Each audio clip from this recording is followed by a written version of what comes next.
Welcome, everyone, and I could not be more delighted than to introduce you to an extraordinary author, speaker, leader, trainer, coach who has a new book coming out. This is Karen Ann Bulluck. She has become a dear friend, and she is also one of the most talented and intuitive and strong and compassionate and passionate women that I have ever met. So we're here today to talk about Karen's new book. And Karen, I would love for you to tell us the title and tell us exactly what this book is all about. Well, that was quite an introduction, Bridget, but thank you so much. And you are also a dear friend, and I really appreciate your support for this book. So the book is called Discovering Power, and it is the first in the Ascending Ladder series. It's going to be a trilogy. At least that's the plan right now. We never know where the characters are going to take us, but right now it's a trilogy. And this is book one, Discovering Power. Beautiful. And so tell us about book one. Tell us about the main character and tell us what kind of journey that you take us on in this particular book. Well, the main character is named Sheryl Simmons, and she is an IT executive who has, working like many of us worked or are working now in corporate to climb the corporate ladder, hence the series name Ascending Ladders.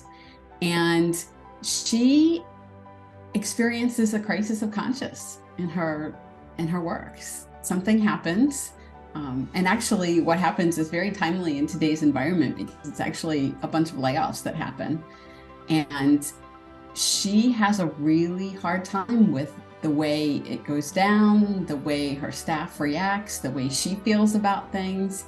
And it takes her on a really deep journey to figure out what's really important to her, what matters to her, and how she can be in this corporate environment and still maintain her integrity, which is really super important to her. So her journey is to try to figure out how to walk that line between being a good corporate citizen, being a good corporate manager, and really maintaining her integrity, her personal integrity. Wow. So this walk between power and leadership, and then morals and conscious values and how she's going to be treated and treat others. So tell me how you came up with this premise. Because you're so passionate about it and the writing is so rich and full. It's very inviting from page one. So how did you come up with this concept? Well, when I left my corporate career, I planned to write a book, and I was going to write a book about leadership. And I started it, and I was writing a nonfiction book, and it wasn't going well. That's all I have to say. It wasn't going well, partially because I wanted to bring in experiences other than my own, and I didn't want to make it all about where I used to work or any specific people, right? I wanted it to be more applicable across the board. So I'm struggling to write this book. And one day I went for a walk. I got frustrated. It was a beautiful day. I decided I'm going to go out and take a walk and just clear my head. And as I'm taking this walk, I start to hear Sheryl's voice in my head. I know it sounds a little crazy, but I started to hear her voice and I started to hear her story. And it was, I think that actually the prologue of the book that I heard on that walk. And I came home and I wrote it down. And I was like, okay, this is really interesting to write this as fiction. And so I kept playing with it and I kept writing it and I kept getting more and more into Sheryl's world, I guess, or she came more into mine. I don't know which, as a writer, sometimes those worlds blur. And it was really cool because I could interact with her and the other characters in the book in a way that allowed me to share not only some of my experiences, but to share experiences that my husband had, that my friends had, that, things I've read about in the newspaper or in, online. And I could really weave it all together into a comprehensive story rather than something disjointed in a nonfiction book. So I thought it would also be more fun to read that way too. So it started out as a book about leadership, and it turned out to be a novel about leadership, but with a little different twist. Oh, I love that. And I love the story of how Sheryl just appeared in your mind one day as you're out on a walk, of course, in nature, and you hear her voice. It seems to me from some of the discussions we've had and from what wonderful things I've been able to read in this book is that writing fiction for you in this situation, it opened the door for some incredible creativity and also gave you permissions to go really deep into some of the subjects that you cover here without the worry of, who would I throw under the bus and how, something might reflect on another person, but you're still able to grasp the core of some of these conundrums, the conflicts, the things that can happen in a corporate environment versus a person's conscience. On a scale of 1 to 10, this leadership book that you were struggling to write, how deep it would have been compared to what you've been able to do in this work of fiction that represents our world. Well, obviously, I've been able to go a lot deeper in fiction, to your point. I've been able to really dig into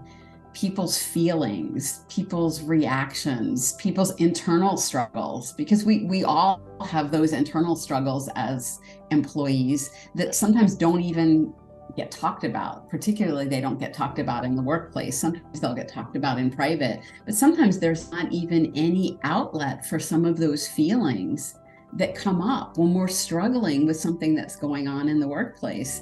And so it was really fun to take a fictional character and really to be able to dive in and explore those feelings. And that, I think, is what made it so much more powerful than just writing a nonfiction book, where you're kind of looking at things more objectively.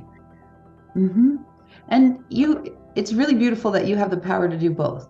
You've had some significant corporate experience, working in that for decades and having your own experiences. And then it has been really fun to watch, just like the 2 times that you said fun, watch your eyes sparkle, watch the passion of your creativity come out, and to know that you're still having this deep, profound effect as far as the messaging is concerned, but in a way that's so creative that not a lot of people have done before. And then it evolved into more than one story. So that's exciting. Would you share with us sort of the evolution of what was taking place in your own life that also then allowed for a second book and a third book to evolve? Like, what were you discovering about yourself as you were writing? What were you discovering about your creative practice? First of all, I did discover how much I enjoy it, how much I really enjoy diving into the fictional characters, creating the world, learning the craft of writing fiction. Obviously, I was an English major in college, so I've read tons and tons and tons of books, particularly fiction. I love to read fiction. And it was a place where I could bring a lot of my writing skills into them, right? Because it's not like they're completely 180 degrees different, but I also had to learn new skills. I learned some parts of writing fiction that I was kind of naturally good at, and some parts of it that I had to work on. And that was really fun too. So I love to learn. That's one of my big passions, is I just love to learn. So it was a learning experience to be able to really bring the characters and the situations and everything to life, and to be able to do what some of my favorite authors do, right? Some of my favorite books that I've read. So that part was really fun and really rewarding for me, to be able to feel like, okay, I'm mastering this new craft, even after a long corporate career. I love that. It's kind of been a rebirth of sorts of your talents and skills. And as you've been going along, you've also experienced a beautiful rebirth in some new business skills that you have developed that are not so new anymore. You've been doing this for a few years. Are you finding that coaching clients and working through some of the same issues that you've discussed in the book, that you actually have a clearer come from, that you have even a more empowered skill set in which to coach people to work through their conflicts in the corporate world, in their entrepreneurial worlds? Oh, absolutely. The two complement each other, and that's what I love about doing them together, because my writing and my exploration of the characters and the insights that I get actually from the characters helps me give my clients insight or draw insights out of them, and vice versa. Of course, there's always insights from my clients and things that they're experiencing that can get woven in subtle ways into the fiction, right? Because it is fiction. People have asked me that, well, is this based on people that we know? Like, especially people I used to work with. It's like, no, it is not based on people you know. These are fictional characters. That's not to say that I haven't woven bits and pieces of people I know in, because that's what we do, right? Mm-hmm. But all the characters are fiction. But the expression of the characters and the journeys of my clients, it's funny sometimes how they parallel one another, and even my own journey to some degree. So it's funny how everything gets interwoven together, and they complement and strengthen one another, to your point. Absolutely. Tell us one of your favorite antagonists and give us one or two juicy descriptions of that person. Well, I think in Discovering Power, my favorite antagonist is probably Sheryl's husband, Dave. And he struggles with her crisis of conscience. He struggles with her feeling bad about things at work and struggling to think whether she's doing the right thing or not. And it's not that he's a bad person, but it's that he really doesn't get it. He's not at a place in his life where he can really get it. I love that he kind of has a tug of war a little bit with her, and sort of even you can a little bit tell with himself about what she's doing and how she's responding to things at the office. And he gets very upset with her, but he also, it's also curious to see, how he reacts and how he tries to reconcile who Sheryl is now with what his expectations of the business world are. This is not a pat plot. You have beautiful surprises and twists and turns, and every good book has tension and conflict to resolve, and and to bring certain things to resolution, and you've done a really good job with that. So for me, as the reader who is voracious when it comes to series, and I love to see how characters develop, I'm delighted that you have been listening to these voices in your head and allowing the characters to take places, because this has ended up in something really rich and delicious, both book one and what I've seen of book two, and super excited for your book three too when it's ready. Well, I am glad that I've listened to the characters, because you're right. It's actually added a lot more depth and intrigue and interest, even for me. I mean, it's like, wow, the stories have been fascinating to me, because it's like, okay, I didn't expect that, but this is fun. Let's see where this is going to go. And so it's made my journey as a writer more exciting too, to see how those twists and turns come up in the characters, and they do take on a life of their own. I mean, when you're writing fiction, the characters do take on a life of their own, which is really fun, and it's really interesting to see what they have to say. I'm very curious to see what they're going to have to say about in book three, because some of the ideas that I'm getting right now are really pretty cool, pretty serious. Some of them are pretty serious issues, but some of them are pretty cool too. What would you want a potential reader to know about this book? Why it's so vitally needed on the planet at this time? We're talking a lot in the post-pandemic world, if that's what we're actually in, about how leadership needs to change and how leadership needs to evolve. But I think a lot of people aren't quite sure what that means or what that looks like. What I think is vitally important about this book is it gives a possible roadmap. I'm not going to say it's the roadmap, right? But it gives someone an idea of what this could look like. It creates a vision of the type of leader who makes a difference. And that's what's really important to me personally. It's really important to Sheryl as a leader in her organization. And I think it's really vitally important to a lot of women, particularly in the workplace. And one of the things that's been so discouraging over the last, 5-10 years, particularly since the pandemic, is how many women are leaving corporate. Okay, and I'm, myself included, but part of the reason I left corporate is because I'm concerned about the number of women that are leaving corporate. I saw something just the other day about women in senior level corporate positions are choosing to opt out. And that worries me because we need a balance of ideas and perspectives in the corporate world. We need men. I'm not an anti-men person in any way, shape, or form. We need men, we need women, we need ideas from different perspectives and different points of view and different, to your point, emotional motivations.